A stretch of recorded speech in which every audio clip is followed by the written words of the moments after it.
It was really, really cold. That evening, my brother came home about 10 o'clock.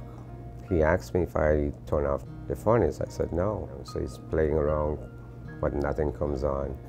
We had this heater at my restaurant, which I used numerous times when our heat break down.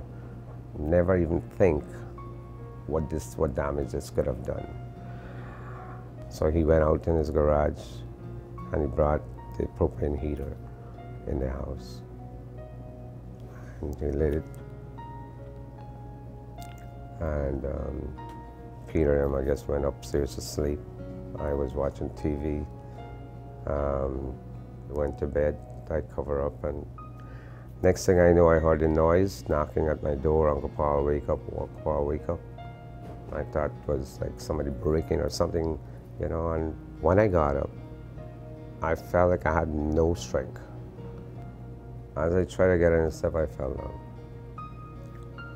I heard him saying, "Dad, wake up," and he ran upstairs. I ran behind him. I look, I saw my brother on the floor. I fell down again. Next thing I know, my uncle and Jerry, they're dragging me out of the house. And then, you know, ambulance and paramedics, everything out there. A doctor came to me, I don't even know when, but he goes, "Sir, I now got you under control." And then I remember, so I said, "Where's my brother and his wife and my nephew?" And then he told me they didn't make it. That's why he's taking.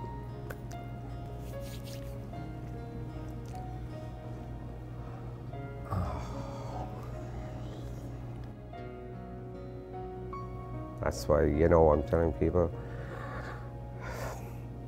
live your life as full as you can, because we don't know when our last day.